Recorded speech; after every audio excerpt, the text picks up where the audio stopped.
Coming up tonight for the 6 p.m. newscast, the city of Bamenda is called upon to collaborate with defense and security forces to boot out crimes, banditry and transaction of illicit weapons that have been the cause of high crime wave in the region. The Operation Bamenda Clean comes in a time where peace and tranquility of the region has been threatened. Plus, the back-to-school season continues to announce its presence on the national territory as tailors complain of a low turnout. Those are top stories. Thanks for joining the 6 p.m. newscast.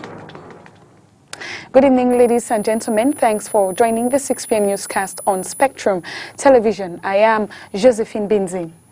President Paul Biya has today announced that Solomon Azombi as Cameroon's High Commissioner to South Africa. His Excellency Azombi joins the Cameroon Foreign Service as a career diplomat in 1985 and served successfully in various capacities in the Cameroon Ministry of External Relations and in the Presidency of the Republic of Cameroon.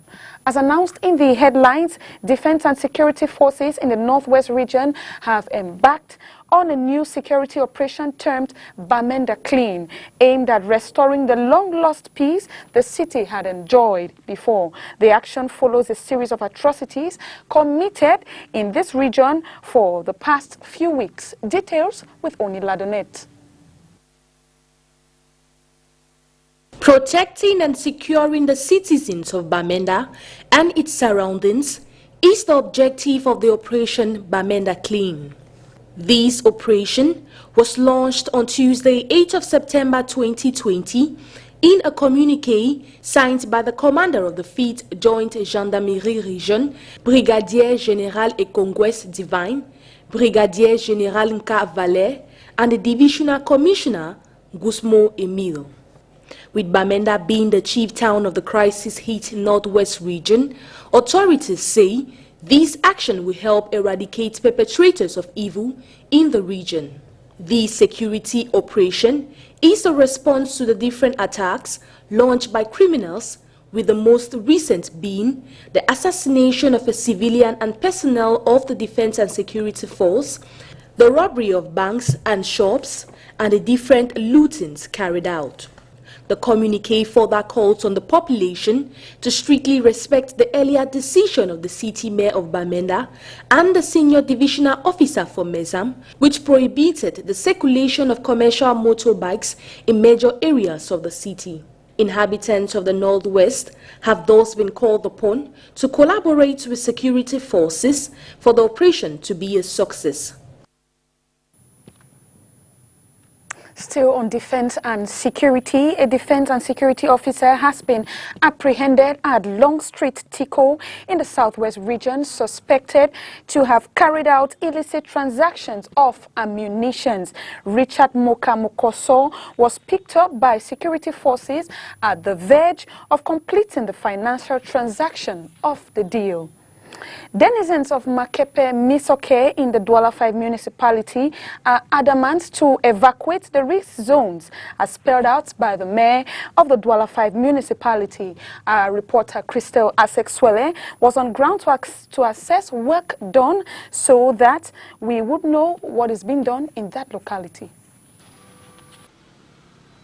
Empty vessels make the loudest noise is what we attempted to say regarding the situation witnessed this day on the field at Makepe Misoke Pitivuri, a locality in the Douala 5 municipality.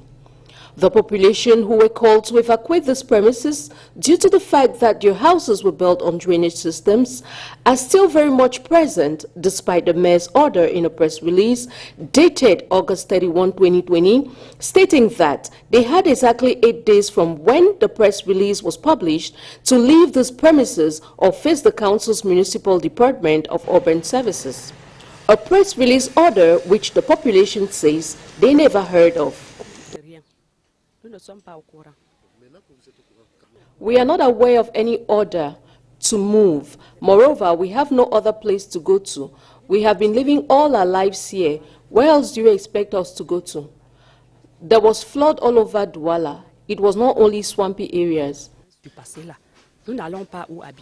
Here, two positions are entangled. The Douala 5 mayor just take. I hope that we are not here aware of that, and we are expecting him and all his crew to come and tell us more about such decision. For what I know, he cannot only comes out in a single day and decide to destroy people just like that. He has to send his people outside to tell us, to make us know how that decision matches with the future and the future of the population here around. Despite this entangled position, some of the inhabitants, however, consider this initiative laudable as it aims at sparing the population from experiencing another situation of flood.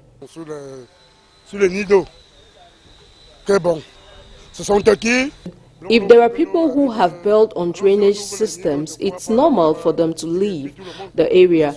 Even if I am the one, as long as it's for the greater good, I don't mind.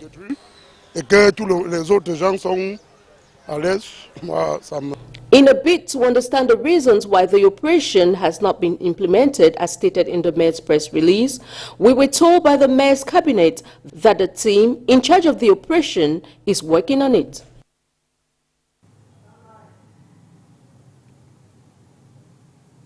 Some roads in the country's economic capital are still a call for concern in spite of all efforts made by authorities to ameliorate them. Denizens at Rompula Makepe in the Douala 5 municipality are faced with the distress as it has hampered the smooth running of business activities. Details with Crystal Asexwele. The pathetic state of roads in Douala is an uncheering issue despite efforts made by the government and the city council to rehabilitate this wide way leading from one place to another. This road needs to be fixed. We suffer a lot here.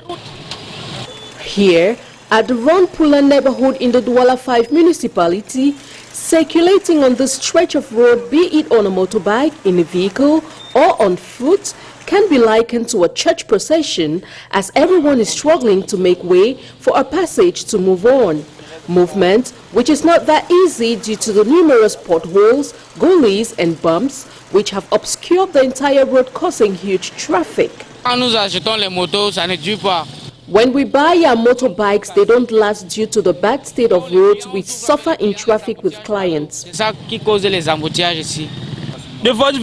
You can spend close to an hour leaving Rompula to Charles de Gaulle, whereas it's a distance covered in 2 minutes when the roads are good. A situation has forced road users to devise a deviation path on the other side of the road or slow down to meander through the pool of water in the middle of the road. I'm packed because my vehicle is overheated. I want the vehicle to cool off before I continue my journey. We are obliged to use deviations to be able to go about our businesses. This alarming situation has caused the road users to question the quality of work carried out by the contractors, taking into consideration that the stretch of road has been rehabilitated not long ago. Suffering on a stretch of road which has been rehabilitated not up to 6 months is quite humiliating. Horrible daily ordeal for the road users who complain of daily pains they incur due to the deplorable state of the roads. Back pains, tiredness, traffic, lateness is what we suffer on a daily basis here. A situation which is experienced in many other municipalities in the economic capital city of Cameroon, Douala. And we now take you to the Memé Division, southwest region of the country, where a massive COVID-19 sensitization campaign has been launched in that area due to increased number of COVID-19 numbers, with the aim to mitigate the spread of the dreaded disease. The launching ceremony has taken place at the PMI Health District, presided over by the Senior Divisional Officer's representative, Joseph Nguime. Details with Catherine Coney. In a bid to mitigate the spread of COVID-19 pandemic, health officials in Kumba, chief town of Bamenda Division Southwest region, are brainstorming on ways to limit the contamination rate of coronavirus in the city. Kumba have been very much in the fight against this pandemic. This follows a sensitization and screening campaign which is underway in order to curb the spread of the dreaded disease. We have just launched the activity proper, and now the activities we are going to carry out in the communities are going to be very, very intensive. It is going to be a campaign. It is going to be testing, case management, sensitization of everybody in the communities. We are going to use all the methods we can use, door-to-door methods, sensitization in all the hospitals, sensitization in all the markets, parks. In fact, everywhere where we find our people, we are going to see them. In fact, since we are in a war zone, since we are in this crisis, we are then going to go into the bushes, to the bush houses, to the villages, the little villages in the bushes, and talk to our people. We have more than 100 community health workers who have been trained, sensitized, and empowered with logistics to go to the communities in the bushes to talk to the people concerned. So we know that the job will be well done and everything will go properly as planned. The launching, which took place at the PMIL district, had in attendance top officials of Bamenda Division. What we have just carried out now is the advocacy meeting for the launching of COVID-19 activities in the Kumba Health District. You saw our senior medical officer, all the DOs of Kumba 1, 2, 3, all the mayors, including our city mayor. You have seen all the chiefs. That shows that the community has accepted the activity that we are carrying out against the pandemic. That also shows that they are in support of what our president, Obia, and our minister of public health are doing to mitigate and prevent the effects of the coronavirus infections. It was equally revealed that a total of 98 persons in Kumba have been tested positive to the pandemic. Barely a few days to the 2020-2021 academic school year, tailors and seamstresses are decrying the low turnout of parents for children's uniforms. The euphoria that engulfed tailors' shops over the years is not same this year, as Catherine Kone tells us in the following report. Ahead of the 2020-2021 academic school year, some tailors and seamstresses in the city of Douala have kick-started preparation.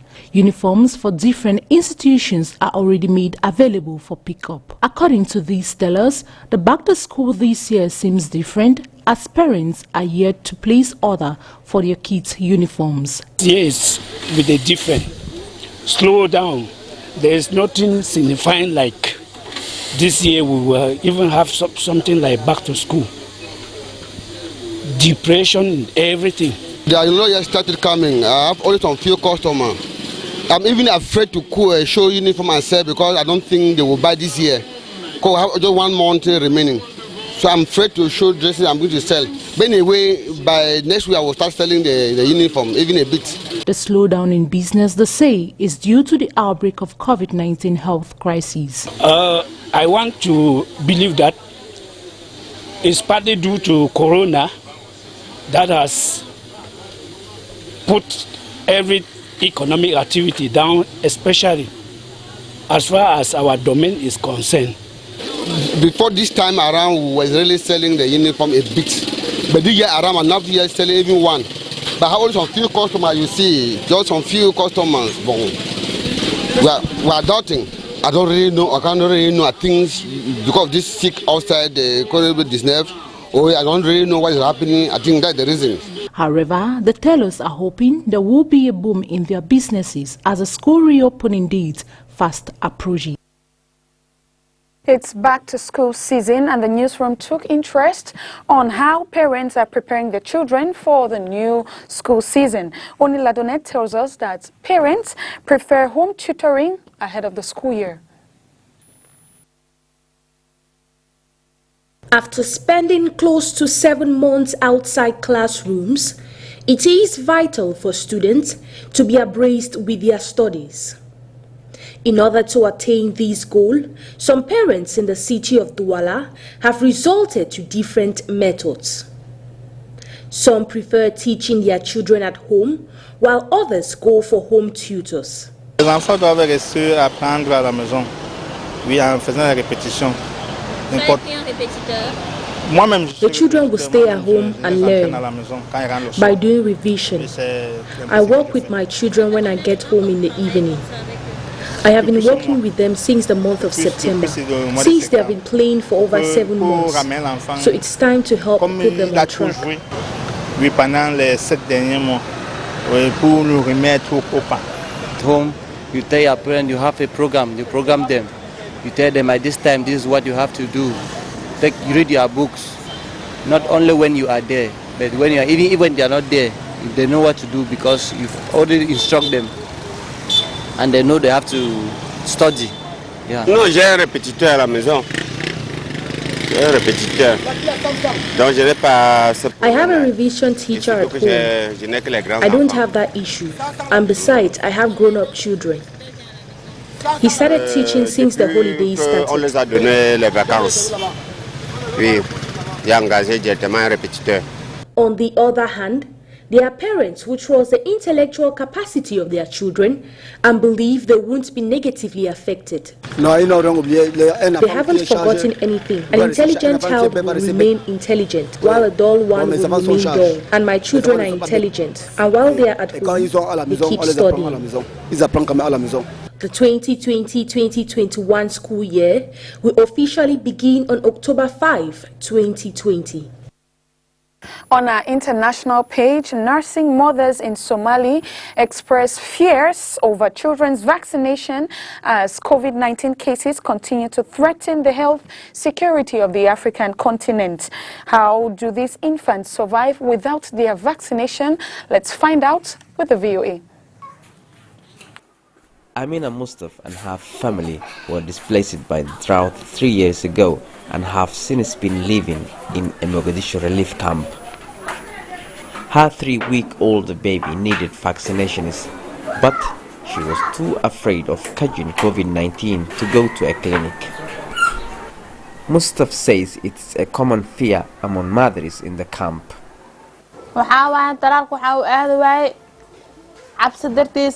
I couldn't go to a healthcare facility because of this COVID-19. It is spreading across the entire world. I fear for my health and that of my child. We are scared of contracting the virus at a health facility. My child and I have missed important prenatal and postnatal vaccinations, all because of this COVID-19. Somali health workers are alarmed by the sharp decline in child immunizations and visitors to the clinics during the pandemic. Volunteers like Saadia Ahmed are going door to door, urging families to vaccinate their children, but it is no easy task. Every mother, whether pregnant or lactating, says they are not ready to come to the health facility for vaccination. Most fear contracting COVID-19. If left unaddressed, Somalia could see a jump in respiratory infections, measles, and malnutrition, says the International Committee of the Red Cross, ICRC.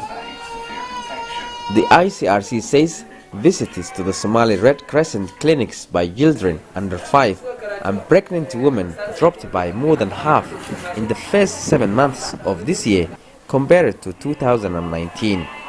cudurkan caabuqa coronavirus kaasoo saameeyay COVID-19 has badly affected the entire country and forced mothers and children not to come to health centers for vaccinations in fear of the virus. This fall in vaccinations will result in more and more children contracting contagious diseases. Somalia's health ministry knows there is a problem. We have indeed realized vaccination numbers have dramatically dropped due to the emergence of COVID-19. Nonetheless, Somalia's health ministry is exploring new ways to urge people to embrace vaccinations as a way of preventing contagious diseases and reducing child mortality rates. Flooding around Mogadishu in recent months also risks waterborne disease, warns the ICRC. The floods are further straining Somalia's pandemic-stretched health system and only adding to the worries of mothers like Mustaf. Mohammed Sheikh Noor for VOA News, Mogadishu.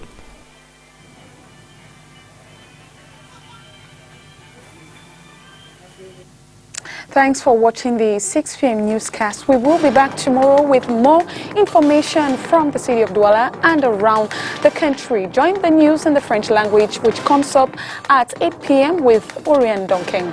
Good night.